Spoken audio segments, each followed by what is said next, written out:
What's going on, guys? Brian Stevens here over at Mortgage Shots, formerly known as the National Real Estate Post, formerly known as Think Big, Work Small. Hey, listen, I want to talk about a couple of things today, just real quickly. I spoke on this before, but it's kind of breaking, and I think it's got really big implications on the real estate industry for the long term. And I can't fathom that we've gotten to this point. So the National Association of Realtors, as I'm sure everybody's heard by now, has decided that they were going to settle this lawsuit. They've agreed to pay $418 million in damages to settle a real estate commission's lawsuit. They also agreed to abolish a participation rule that requires the seller side agents to make an offer of compensation to the buyer's broker. In truth, there's never been a requirement. It could have been implied, but there's never been a requirement that you absolutely had to, if you're going to list your house, offer a commission to one side or the other. It's always been negotiable, and that's the thing that's really kind of got me tripped out a little bit about this. Here's what we're hearing, guys.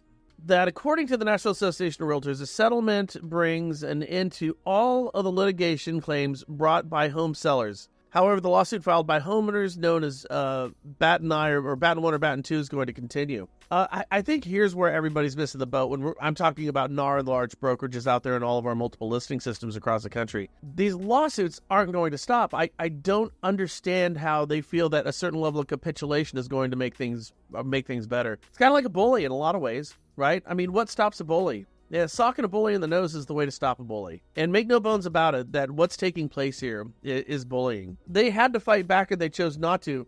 And in fact, by giving in, they thought, hey, we're making a tactical move right now, and this is going to stop some of the bleeding. What it screams out loud is everything that you've ever represented was wrong, has been illegal, has been unethical. That's what this screams, that you're saying, yeah, as a representative voice for a group known as Realtors, we are going to come out and say on behalf of everybody that everything we've ever done has been wrong, illegal, and immoral. That's the problem with this. Yes, we agree with you. Yes, we're going to pay a large amount of money. Yes, we agree to make these changes. Okay, just looking at this thing three-dimensionally, NAR did this because they want the bleeding to stop. But by saying, yes, we're wrong, yes, we've been wrong, and yes, we've got money, other lawsuits and other lawyers are going to come out, and this is going to encourage them to sue. Because now they can go over to NAR and say, look it, NAR just agreed to change what they're doing. NAR just agreed that everything's wrong. All these real estate firms have changed everything because they knew at their core that everything was wrong. Now, you've created the backstory for every future lawsuit. You've capitulated. You've agreed with the plaintiffs on this thing. And by doing so, you're going to encourage more lawyers to do the same thing. Listen, I get it. NAR's motivation, stop the bleeding. Now, ask yourself this. What are lawyers' motivations? Money, money, money. I mean, honestly, truly, at their core, what are lawyers' motivations? By and large, here's what it comes down to make money. Everything is to make money, right? NAR settled because they want to hold on to their money. Lawyers practice law because they want to make money. And their conduit, their means of making money is through either prosecuting somebody for actions and activities that they've done or representing somebody. But it's to make money. Now, when you look at these tort attorneys who are going out there after these class action lawsuits, there's massive money in this. So what happens with a class action lawsuit is the law firm is going to take a percentage, 20, 30, 40% of whatever the entire class action is off the top. Those that brought the class action, the one or two people who started the class action with the law firm probably wouldn't found them because they already knew who they were going to sue. They're going to get a small portion, a very small portion, and then the rest of that money is going to be divided up after fees, after costs, after everything, amongst those who join the class action. Now, I'm not kidding you guys. I've seen the settlement on a lot of these type of class actions before. And really what it amounts to is each person is going to get 40 or 50 bucks. Okay, so your real estate agent screwed you out of $17,000 in commissions. NAR has admitted it, which vindicates you for joining this stupid class action, right? Now, what happens? What do you get for your troubles? You get $17 to be made whole. Thank you. That's what the legal team did for you. Yep, they went through this entire process to protect you so you could make 17 bucks. Nope, the lawyers are in it because the lawyers want money. And now the lawyers know that NAR and these real estate firms are willing to pay up, and they're going to keep going after them. It's going to be a lawsuit by a different name, a lawsuit in a different state, but I guarantee you that these lawsuits are going to keep coming. As I told you, the unintended consequences for this thing is going to be severe when it comes to what a real estate transaction looks like. It's going to diminish a buyer and a seller's ability to come to what truly is an equitable price on a fair deal. It is definitely going to diminish a buyer's ability to go in and purchase a house, the largest purchase, the largest commitment, the financial commitment they're probably going to make in their whole life. It's going to make it much more difficult for them to go in there and have their interests represented, to know they're not getting a lemon in some capacity. I'll explain that in a minute. And yet here we are. For some reason, for the greater good, we're the only ones who are getting money here, the lawyers, the people are getting represented. How can this be for the greater good? The greater good. The buyers and sellers, the consumers,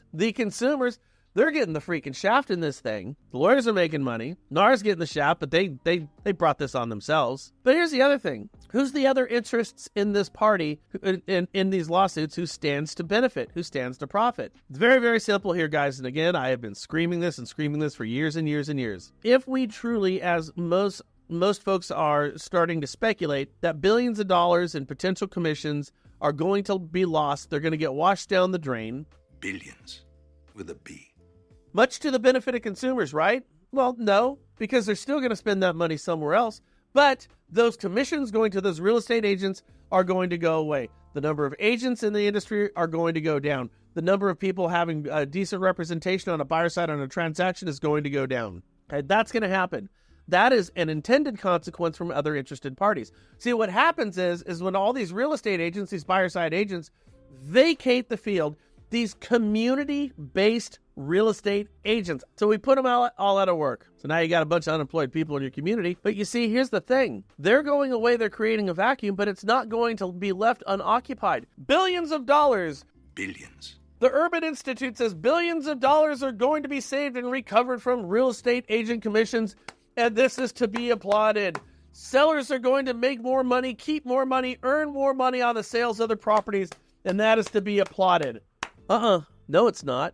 And we don't need to look far, and I don't even need to speculate to tell you what's going to happen. We've already seen it. We saw it just a couple of years ago. What is he talking about? What is he talking about? Well, there's another interested party here, and it's financial technology firms. It's all these fintech firms out there. They're the ones who want this more than anybody. They're the ones who are licking their chops, and I'll bet you money, donuts to dollars, that they're the ones holding the toggle switches or holding the toggles that are making the marionettes of all these lawyers going out there, making all these millions of dollars, creating all of this misinformation. If you want to know where that goes, if you want to know who's got the toggles on the marionette, it's going to be Wall Street. It's going to be hedge funds. It's going to be represented in the form of fintech companies.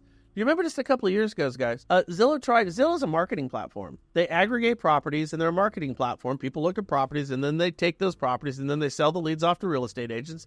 They become something of a middleman of sorts, and they make billions of dollars of doing it. But you see, the thing that pisses them off, and it pisses their investors off, is that they're taking scraps. That's all they're getting. They're just taking a piece of, a referral on a buyer, but the real money is representing that buyer. The real money isn't getting that listing. If only these marketing platforms could find a way to change who they are and what they do, they can turn those billions, those tens or fives and tens of billions into hundreds of billions. Billions. Their market caps would go through the roof. And remember, Zillow decided that they were going to start competing against real estate agents head on. They became licensed in every state, didn't they? They became real estate brokers. They joined your local boards. They joined your local multiple listing systems. And you idiots gave them access to everything. But here's the whole thing. That technology piece just completely fell apart. It didn't work. We know that. Zillow lost 0.75% of their stock value. Their algorithm was crap. They had their properties priced wrong. The fact of the matter is people didn't want to work with somebody who wasn't one of those community-based people that we're getting rid of right now. Right before our eyes, happening today. What they discovered is, through their arrogance, they were blinded by the fact that people in communities want to work with those realtors that they know. I'm going to buy a house.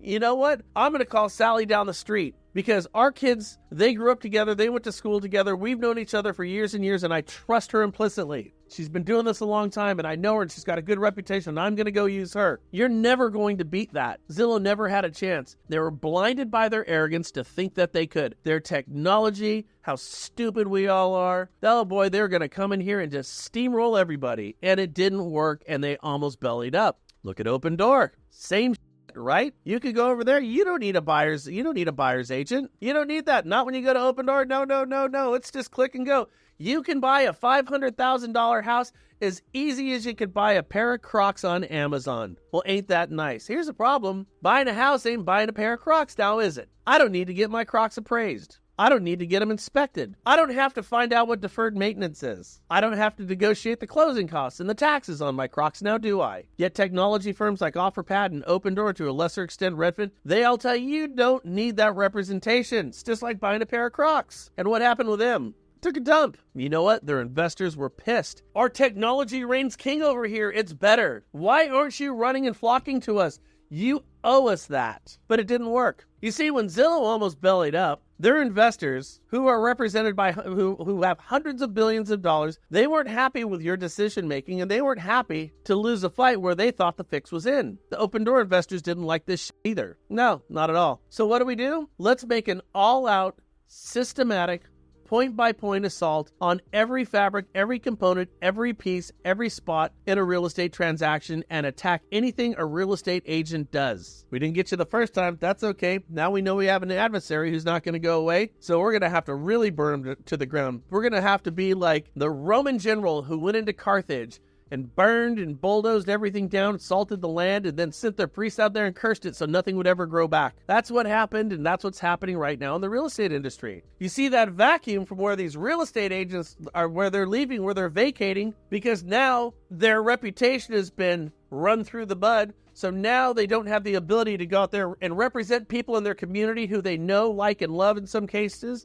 No, they're going to be gone, and all of that money is all these moronic groups are out there hailing this as a success, saying, now sellers are going to get to keep more money. My ass, they're going to get to keep more money. Because in that vacuum is going to sweep in these fintech companies, as they've always wanted to do, and take the personal component out of the local real estate transaction. That's what they're going to do. Now, here's the point. When the Open Doors and the Zillows and the OfferPads come in, guess what? We know this to be true. They're more expensive. Sellers aren't going to get to keep more money. No, they're going to get to keep less money. OfferPad had two ways of making money. All they were doing is flipping houses. They were buying low, selling high, which means you were taking less than market value. They were selling, trying to get above market value. And the other one is through points and fees. Those are the only two ways OfferPad could make money. We're buying a house, we're flipping the house. If you're giving fair market value to a seller in a fair market, and you're going to turn that house in a month, and you're not going to do to it, there's no margin in it for you. So what do? Well, we're going to buy low. Congratulations. That $12,000 that you just saved according to the urban institutes of the world, who are so happy that we're getting rid of buyer's agents right now. Well, guess what? You just sold your house $20,000 below market value. Not only did you lose that 2.5 commission that you would have given to that buyer's agent, but you lost 3.5. You lost more. You lost 4. But it doesn't end there now, does it? You see that local real estate agent that we just kicked to the curb because he or she is right? Because they're stealing from you, even though they're the more affordable option, and they have a legal and moral obligation to protect you. No. You see, when that real estate agent, that local real estate agent, gets that commission, guess what? That money gets recirculated back in your community. Think about that. Real estate agent gets an $8,000 commission. What are they going to do? They're going to get new tires on their car. That means the tire guy, they're getting money. That employs people in your community. They're going to go get their coffee. That means that baristas, they're getting their money. You're going to go get your hair done. That means that beautician's going to get their money. They're going to go to a gym. That means the gym owner's going to get their money. They're going to go to your local grocery store. That means that bagger, that checker, they're going to get their money. They're going to go out to eat. That means that waitress, cook, and busboy, they're going to get their money along with the owner. What happens when you get rid of that? All those billions of dollars. Remember, they're saying this billions and billions and billions of dollars. It's like Trump. Billions and billions, right? Billions.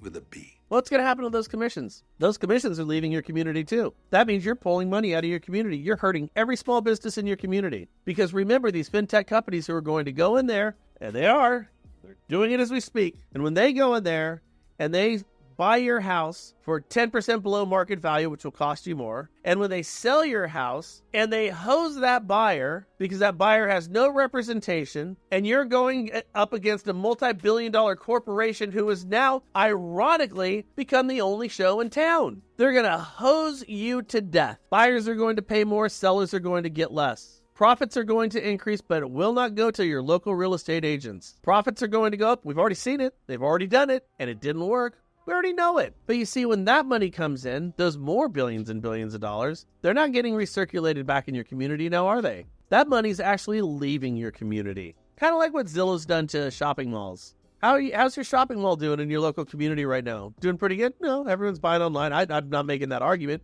I'm just saying that is the byproduct of buying everything online. You take that money out of your community, it doesn't recirculate in your community, you lose jobs, and now all these shopping centers that we had from years past are sitting there like ghost towns, and they're all turning into nothing wrong with it. We're losing money in a lot of our communities as a lot of these places remain vacant, right? Well, now that money that would have stayed in your community would have helped you when you needed it the most. That money is going to go back. It's going to end up on a spreadsheet somewhere in Wall Street. And somebody who does not need that money is going to say, hey, look, I got a couple more dollars on my bottom line. Ain't that great? As they're sipping champagne off the deck of their yacht. That's what's going to happen. And your community is going to pay the cost. Now, listen, if you hear the death rattle of NAR, as I hear the death rattle of NAR right now, by the way, good riddance. And then what they did is after they got knocked down in the first round, they came back the second time, twice as strong, twice as determined. And ultimately, who's going to pay the price is everybody but them. Why aren't we doing something about this? I find the whole thing a trip. The 6% commission on buyers and selling a home is gone, and the Realtor associations agree to a seismic settlement. Listen to this. This is what's being sold right now. This is right now off the top of CNN that was just published a couple hours ago. The 6% commission, a standard in the purchase transactions, is no more. That's the very first sentence in the very first article on CNN right now. All right, here's the problem. It's not a 6% commission. It's not a 6% commission. To be really truthful, it's never been a 6% commission. Go look it up because I have. If you go back over the last 30 years and see what the average commission is, it is at one time for 1 month been 6%, and ever since, before and after, it's been lower than that. It's never been 6%. And it's not just CNN, it's every news outlet. Why is every news outlet not doing the simple research that I've done, a simple Google search, and find out what average real estate agents' commissions have been? You can go year by year. It's all charted. It's all there. You want to know why? Because the same people who are investing in CNN are the same people who are investing in Open Door and the same people who are investing in the Zillows of the world. It's just the truth. And this was just a very tactical approach to find a way to take more money out of our communities, create a larger gap between the rich and the poor. All the trillions of dollars in value in the United States real estate market, representing 25% of our GDP, and the United States GDP is something to the tune of 35% of the world's GDP. Real estate in the United States reigns king as one of the greatest behemoth industries in the world. As we know from the 2008 meltdown, as the United States housing market goes, so does the economy of the freaking world. And all those Wall Street fat cats, they just couldn't leave it alone, could they? No, that's not true, Brian. Really? Did you know that Fannie Mae and Freddie Mac, as if combined, would be the largest company in the history of the world? You know that, right? And did you know Fannie Mae and Freddie Mac have been around for close to 90 years now? They got a long, rich history. And did you know that that was a quasi-private public enterprise, meaning the public could go ahead and invest in Fannie Mae and Freddie Mac, that I could go there and I could go buy common stock in Fannie or Freddie. I could buy a house so I could get a little piece of the pie from that implicit guarantee. If I saved up a little money, I could go ahead and invest a little there to help me out with my retirement, as did so many people, ending up in your 401ks, ending up in your SEP IRAs, ending up in all your investments. As people did, they would invest in Fannie Mae and Freddie Mac for decades and decades, who backed trillions of dollars, the most successful company ever in the history of the world, making billions of dollars every quarter right now. Did you know the federal government swept all that up too? Yeah. So now the public doesn't get to participate in those profits as they had in years in the past. If you're not familiar with this, what they did was they created a super stock that superseded the common stock, which made that common stock worthless. Now we have Fannie Mae and Freddie Mac, who are in large part almost wholly owned by the United States Treasury. And when money comes in, as it came in for years once we recovered from our last meltdown, guess who got all of that money? The United States Treasury. Guess who didn't get it? Investors. The same thing. The United States housing market is getting fleeced right before our eyes. The haves are taking it to the have-nots. This is huge, guys. And again, the first line in this article I'm reading that was just published a couple of minutes ago, the 6% commission is standard in home purchase transactions is no more. It's a lie. It's a fabrication. They're screwing us over right now. They're screwing buyers over, sellers over. They're screwing real estate agents over. They're screwing our communities over. And then they have the audacity to tell us that this is a good thing and in our best interest. Here's a term I've come to learn when I look at real estate: unintended consequences. There's a lot of those that shoot up 6 months later. In a sweeping move expected to dramatically reduce the cost of buying and selling a home, the National Association of Realtors announced Friday a settlement with groups of home sellers who are going to get $9 each. I'm dead serious about that. Agreeing to end landmark antitrust lawsuits by paying $418 million in damages and eliminating rules on commissions. Damages. Oh boy, they did, man. NAR took it, man. They took it and said, thank you, sir. Will you give me another? Expected to reduce the cost of buying and selling in a home. Look back 2 years. Who's going to fill the vacuum? This is going to be wildly more expensive, and the representation is going to be completely gone. You see, you can't screw people that bad if they have representation. Why? I forgot to tell you this. Because that realtor who's now going to take a hike, that has lost a job, in the interest of consumer protection, they have a fiduciary. They have a legal and moral obligation to your seller, to your buyer, to the person that they're representing. They have a legal and moral obligation to put that person's interests above their own and everybody else's. Now, how they fulfill it, some probably do it better than others, I imagine. I know that. But that's the idea. Do you want to know what the idea behind those who are going to fill the space vacated by those agents, where all the money's going to leave your community, not recirculate in your community? They have a fiduciary as well. Did you know that? They do. They have a fiduciary. That board does. That CEO does. To their investors. They have that same legal and moral obligation a real estate agent has, but it is not to the person buying or selling that house in that community. Jane and Joe Pop, Middle America 101. Nope, they don't have a fiduciary, a legal and moral obligation to them. They have a legal and moral obligation to their shareholders, to their investors. They have a legal and moral obligation to put their interest above everybody else's. Did you know that? Well, that means the more they screw your friends, screw your neighbors, after they just screwed agents, the more they screw them, the more money they take. They have a legal and moral obligation to wipe as much money off that table from your community as they can. It is the law to them. Well, that doesn't sound very friendly, does it? Not only does it sound like we're losing representation is getting replaced with vicious bloodsuckers. Well, you better get rid of the real estate agents. You better vilify them. Make sure they're being vilified in all the media outlets too. Absolutely, you need to vilify them. We need to get rid of them. We can't have their voice. We can't have that voice of dissent, you see, because I'm going to screw buyers now. If I'm going to screw sellers right now, I need to get rid of the voices who could actually say something and screw up my master plan. We got to snuff them out. It's also convenient, isn't it? Hey, you can say, all right, Brian, you're a conspiracy theorist. This isn't true. All right, that's fine. But doesn't it bother you a little bit that all the puzzle pieces fit? Like, honestly. All right, Brian, this didn't happen like that. Well, maybe it didn't go down like this. It sure is convenient, isn't it? Maybe everybody didn't orchestrate this in the way that I just said, but damn, it sure as hell is convenient, because that's the outcome. And again, we already know it. We just have to look back a couple of years.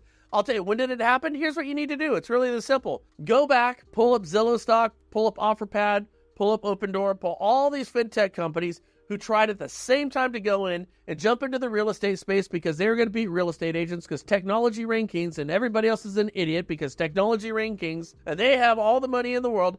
And just go look at when all of their stocks took a dive. It was all the same month, all the same year. Seriously, go look it up. That's when this took place. And that's when all these fintech companies said, oh shit, we've got an adversary on our hands. It's like Apollo Creed, right? He fought Rocky. He wasn't ready for it. He took Rocky for granted.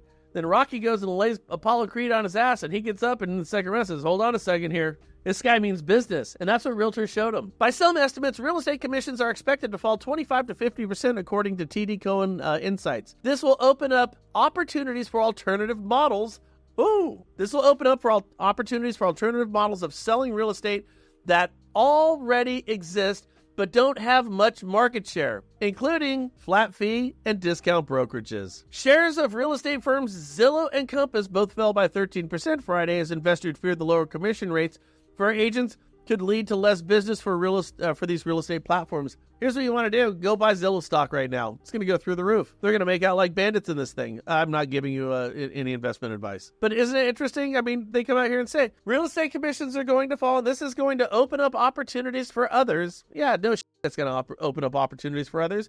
Oh, and when it comes to flat fee people and when it comes to discount brokers have been here before the advent of modern computers. You know that, right? They've always been here. They help you sell to the world in hot markets when things are selling super fast. The discount brokers Always show up. And then when shit gets hard to sell, they always disappear. But we're not talking about discount brokers. You see, a discount broker still has to go in there and represent your best interests. No, we're talking about something that is much more malicious. So anyways, guys, just shame on NAR. My God, what an absolute joke. You could have actually fought against Zillow on their own terms, and you sold it. You sold it to Rupert Murdoch. You sold it to one of these massive media firms who are backing the likes of Zillows of the world right now. You sold the term realtor. You didn't even keep a person on the board when you sold Realtor.com.